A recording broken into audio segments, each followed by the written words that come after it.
We know what we're doing.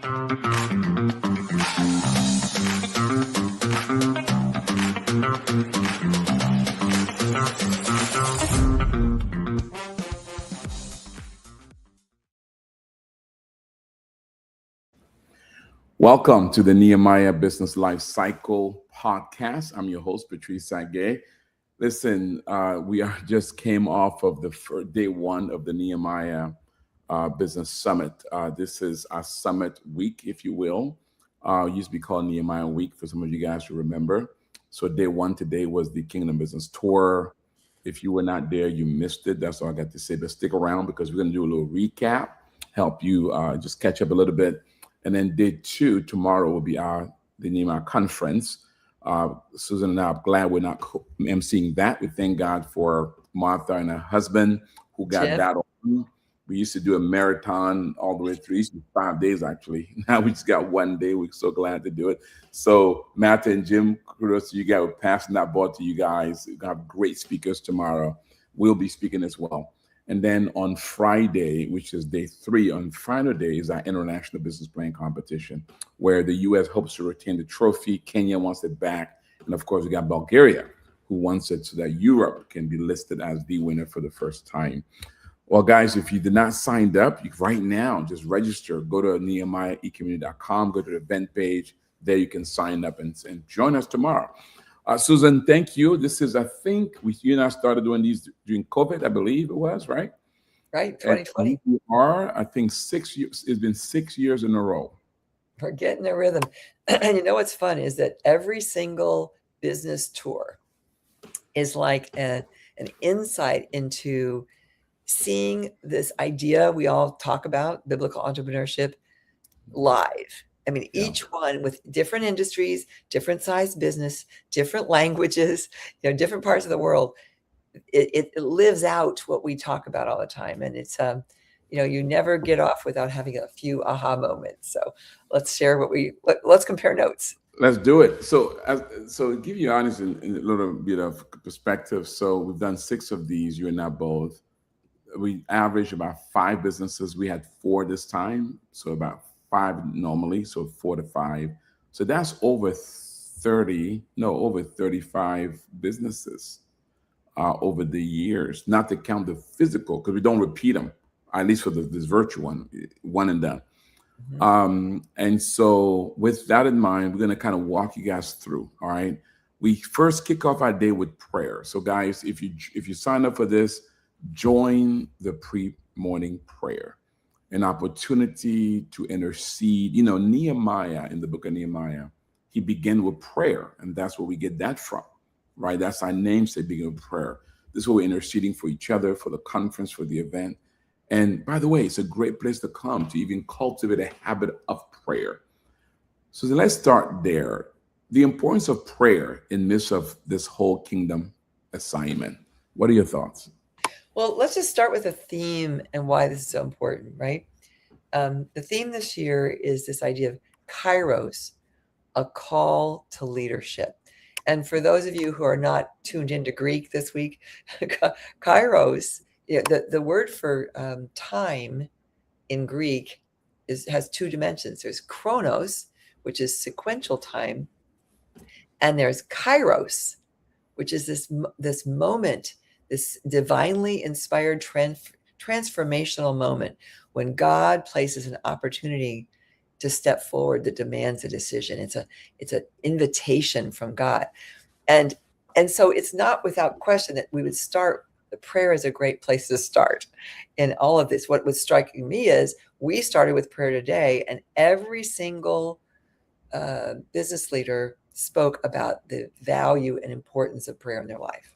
It was just, if you thought, I put a little bit of prayer, key decisions being made based on prayer. And Manny Pena started the day with a very powerful prayer time that was just really, really humbling. When you think about it, he's talking about the fact, his key points about how what was it, business? You build the business, but the business builds you. I Yeah, mean, God uses a business to but build you up while you're building the business. Yeah. while you're building the business, like, that God actually is using, that everything is for good, that there's always, nothing is wasted with God. But at the end of the day, that this idea that you can actually be changed by the business you're building, so that you're prepared for this Kairos moment when he places a transformational moment on you or your business or family. Very, very powerful. Amen. And yeah, when you think about our theme, Kairos, and prayer, without an active prayer life, it is hard to discern a Kairos moment. Right. Because a It could Kairos just look like, moment, yeah. yeah, it happens in the spiritual realm, not in the natural, right? Chronos is very natural. You know what time it is, so forth, so on, so on. While Kairos requires a spiritual dimension. And so that's been important. And Pastor Nanny, he brought it out. He gave us a framework as to how to discern Kairos. And then after him, we then went on to our first country, which was in continent, actually. We started out in Asia. What do you think about our Asia friend? Our MTI or MIT guy. MIT. Right. It was Yes. really, so having just been to Malaysia in person, it was interesting to be able to zoom over there with the power of technology and be there without the long 17-hour flights and 20, 30 hours by the time you get there. And what was interesting was that we met Anthony. Is it, how do you pronounce it? Ning? How do you Yeah, pronounce it? Anthony and NG. Yeah. NG, yep, yeah. And this was a classic situation of a very visionary person who could see opportunity in all sorts of technologies. But his actual, and so he had so many different businesses all under this one umbrella called this MIT model, where he was basically developing a workforce and bringing technology together so that he could create and empower people to live out their lives for God. I mean, he really had a strategy, even though on its surface it looked like he had his fingers in 1,000 things, right? But the actual rationale for it really was that he felt God was calling him to prepare a workforce and create jobs and prepare people to be able to leverage technology to make the world better. And so he said, I always find a problem that needs solved. That's what brings him into new opportunities. And what kinds of things was he doing? I mean, he was working on From drone the technology. technology that raises you vertically to tons of AI, tons of telecom stuff, a training school. He saw the need for bringing people up and being prepared. And so he also created a school. I did think it was interesting that he said he'll take managing a business any day, because managing students and teachers and churches is hard. I thought that was fun. He was so bold so many different ways. But what did you think? And I love this energy. What was your takeaway? Yeah. Well, as you know, our sister company is in the industry, so it really, I was really appealed to it. I just love where it was going. And here's the key: what people don't miss is that we are in an evolving economy, right? There's a shift happening where we go into this energy and high tech economy, and without training and folks, not just in skill set, but mindset. I mean, so think about it. I get up in the morning and my car was charged overnight. I still can't get used to that. I mean, because, I grew up going to the gas station. Mm-hmm. So this idea of drone sending out the mail, and this idea of these things that it used to be that we imagined them through television is now part of reality. And what's interesting, he didn't mention AI at all. But everything he talked about was AI empowered. So in a sense, he is presuming that we understand that behind it is artificial intelligence. That's where we are only 3 years later. Mm-hmm. Yeah. So from the product line point of view, what was interesting was he saw cohesively a very disparate product line, all different kinds of technology with this sort of supersized by AI everywhere. But he also saw the need for people in it. I Yep. love that part. This wasn't Yep. just another techie getting hung up and stuff. He also saw the need to bring people along to be able to leverage it and create jobs that for the next generation. It was also, I thought, interesting how he was really, his Kairos moment was they were almost bankrupt Yep. right before Yeah. COVID. Right before COVID. And then he ends up, that COVID became a Kairos benefit. Wasn't that wild? He just needed time. He just needed time for his to have some of his funding come through. Everything was due, and the COVID financial crisis gave him a little bit of breath room, and so breathing room, and so he ended up little by little coming back, but he just put himself down and said, God, this is it. And they even said, as you said, many entrepreneurs said, he said, I might end up having to go get a job because we really have to be prepared. This may all fall apart. And yet what to others was a crisis on the negative side became a window that turned his company around. And his mindset was always, God, you lead. It's really powerful. And this is what's interesting about kingdom work is that a disaster like COVID, where many people died, something that was tragic, end up being God uses that, as tragic as it was, uses that as an opportune moment for other people. It's just interesting how this kingdom ecosystem works. It's And so counterintuitive really, sometimes, it right? is truly counterintuitive. So he laid that out, and then he's preparing. He's humanizing AI. He's humanizing this new technology. He makes the human is involved. By the way, guys, next year, 2027, our theme will be AI, the acceleration of human flourishing. We're going to deal with the human dynamic. How do humans, us, you and I, creating God's image, use AI to accelerate Genesis 1:28? Right? Because if we don't hook it to scripture, if we don't understand the eternal dimension to the process, then we'll miss it. We'll just be like humanoids trying to be gods, right? But that's another step. Then from there went to Africa. John Tiengo he's a maverick. That's what he calls. He wrote a book called Maverick. He's a maverick. What do you think of John? Oh, well, having spent some time with him in person when he was in Florida, and I think what we see is a man who's not done. Like, what's interesting, you had him tell the story of how he started as an accountant, and he said it was the biggest change in his life was when he took that step out and left his corporate job and went into the restaurant business directly, right? Restaurant Was that business. That's right. That's right. And then Yeah. and then later on technology or and then Wi-Fi. it led to real estate and to real Wi-Fi. estate. And then because he was helping people, he was working with Safari Telecom. And I kept thinking, he has 6 different industries, business groups. He has like a holding company of 6 different lines of business. And I found it interesting. I said, how do you manage? I asked both of these amazing entrepreneurs who have so much pull, how is it that you manage all this?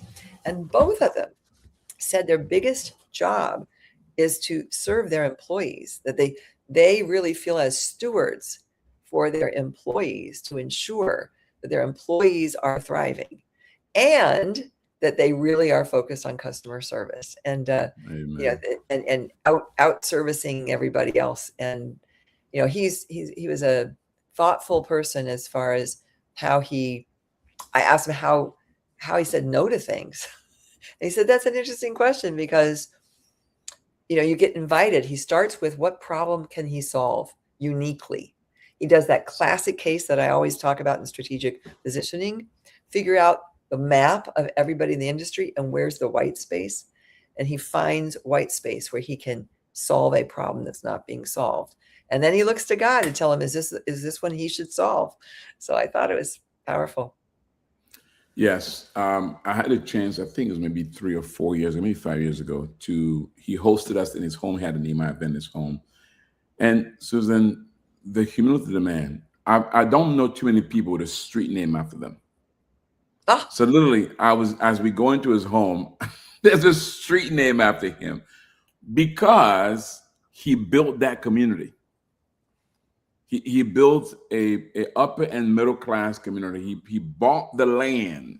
because he saw there was a need for people He to saw have the need. lower cost homes. And so Exactly. he And then offered he them lower began, cost homes at a reasonable rate.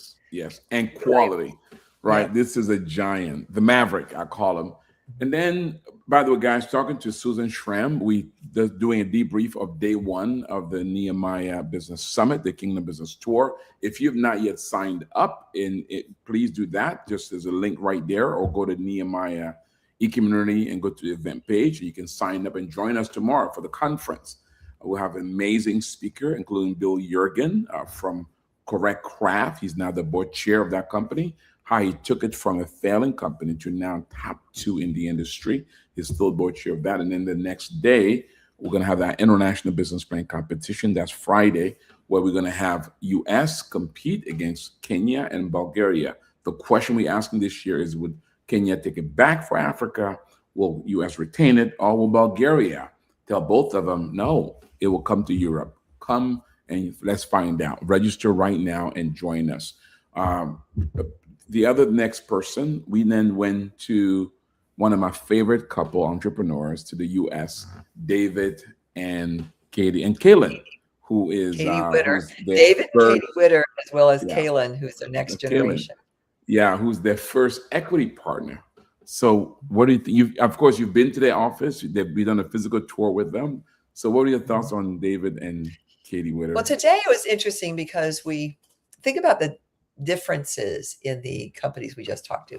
So we talked to this one company, very diversified, about 130, 150 people. And then John's got, that was the MIT Academy, as well as all his other technical companies. And then you go to John, and John in Africa had over 300 employees. And then David and Katie is a wealth management company, Financial Harvest Wealth Advisors. And they have, what is it, maybe 20 people? It's a small. No, less than 20. But very intentional, all of them very intentional on service, on this idea of how to serve others in a way that was giving more service than would be expected, leaning in to ensure that those people felt really supported. And I asked how did Christ show up in their conversations with clients, or did it show up? And it was interesting because they found, and Kellen actually talked about this, their new partner, is they always they ask the question, what is your charitable profile or your charitable approach? And that leads to a question which opens doors to conversations about giving, which is generosity, which is aligned with values, which then leads to faith, right?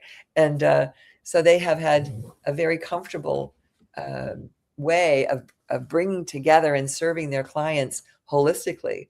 I thought it was also interesting talk about Chronos moments.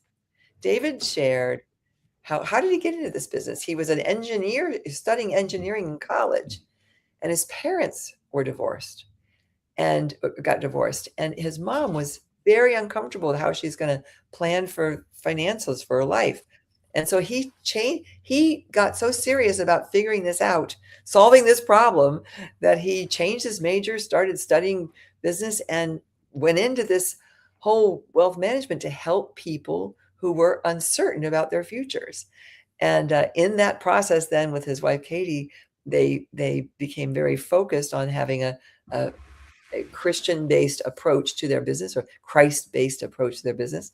And it's sort of like doors kept opening and doors kept opening for this very different business than he ever would have even got into when he was 22. He never woke up one day and said, I want to do this.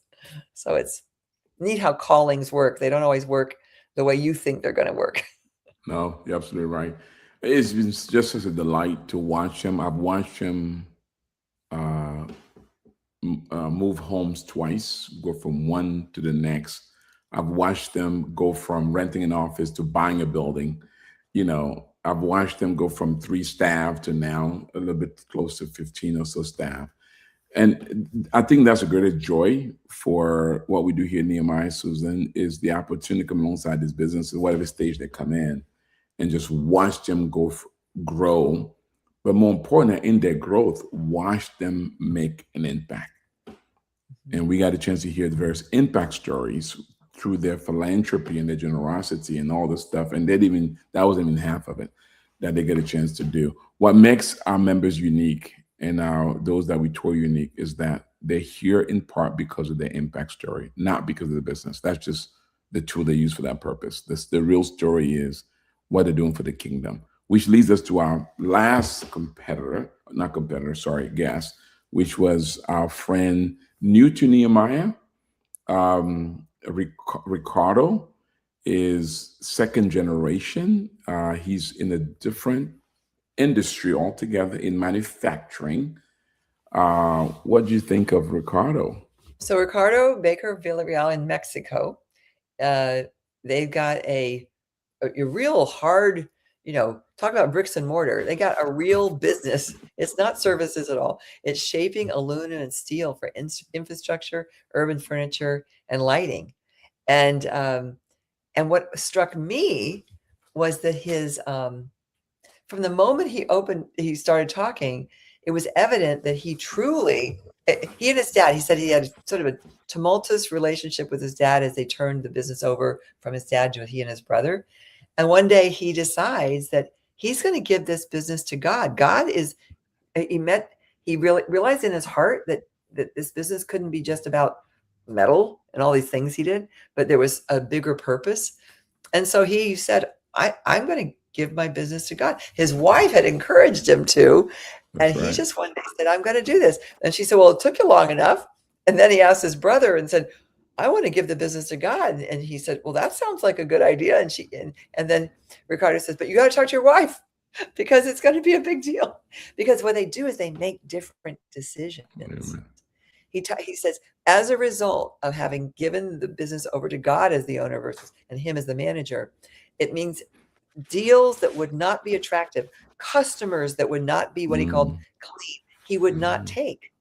So he said no to business and opportunities that the world would have said yes to, but he would not work with people who, required graft and would cut the corners.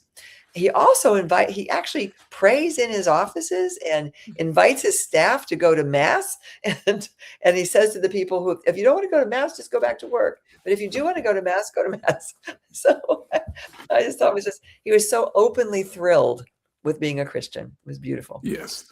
Oftentimes those of us who are Protestant by our faith, whether it's Baptist, Methodist, Pentecostal, whatever that range is, we often have a misperception of Catholics and the fact that they're not evangelical. I mean, this is a Catholic family that is very evangelical and very intentional. I mean, they are like Vatican going Catholics, right? And very intentional about their faith and very incongruent about the ministry that they do. His wife, very congruent. Yes, they were congruent. Very congruent. Yes. I mean, it's just an amazing. By the way, we're going to visit them next year for our Kingdom Business Tour in Mexico as part of our best practice.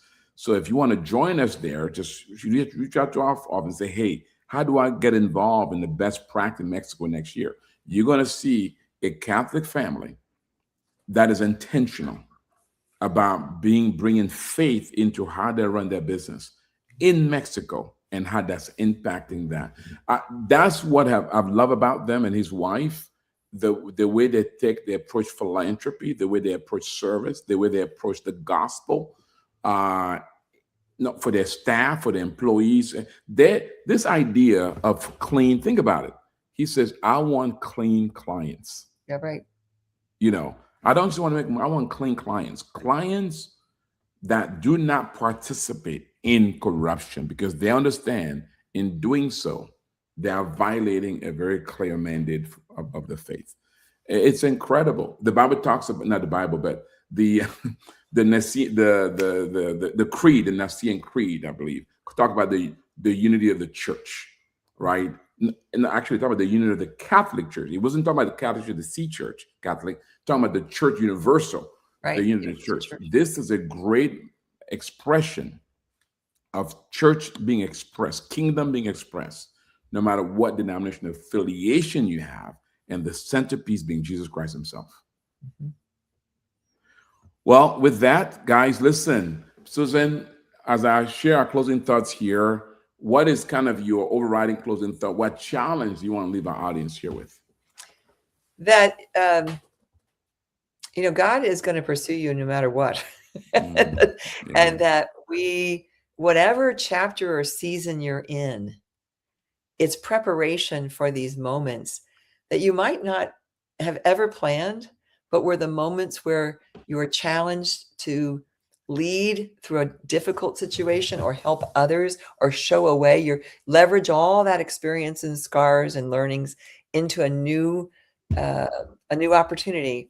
And every one of these people who, when they reflected on their sort of milestone Kairos moments, when they knew God was directing them to step up, they all felt like it was not only not an accident, but all their preparation, all the things that didn't seem to make sense before suddenly made sense. And so if you're in the middle of a season that's confusing and difficult, know that it's a journey. And if you're in the middle of celebrating, reflect on how those parts got you to this point. What lessons can you help others learn too? I think that was my takeaway. Well said. Well, listen, if you missed it, you missed it. But hopefully we did the best we could to kind of give you a recap, but you don't want to miss tomorrow. Right now, as we share, go to your to Nehemiah E-Community, our landing page, our website. Just go right there, click events, and then from there you can take you on and join us tomorrow and register. This is your Kairos moment. You don't want to miss the prophetic word, the inspiration, the teaching, tomorrow the conference, and of course on Friday, the International Business Plan Competition. We'll love to see you. Susan, thank you again. Listen, if you enjoy this podcast, I want you to do me one favor. I would like for you to share it right now. Do it right now. All right. Repost it on your Facebook page. If you're on YouTube, share it. Right. Share the link. You know somebody who you're saying, wow, as I'm listening to this, so-and-so, whoever that person is, could be encouraged by this. Don't delay. Don't procrastinate. Just share right now. Do it right now. And as you do it, because see, friends share with friends and family. When I see a good podcast or I see a good short reel, you know what I do? I would share. Sometimes with my children, with my wife, my friend, my customers. That's what friends do. So go ahead. Why don't you share it? And by the way, encourage them to join us tomorrow at the conference so that they may come in and actually enjoy this experience. With that said, let me pray for you. May the Lord bless you.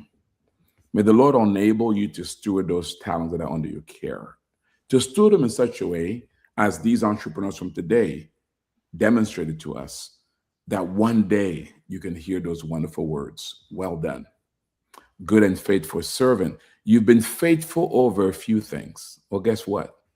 He'll now make you rule over many things. God bless you. Thanks for listening and watching. See you tomorrow.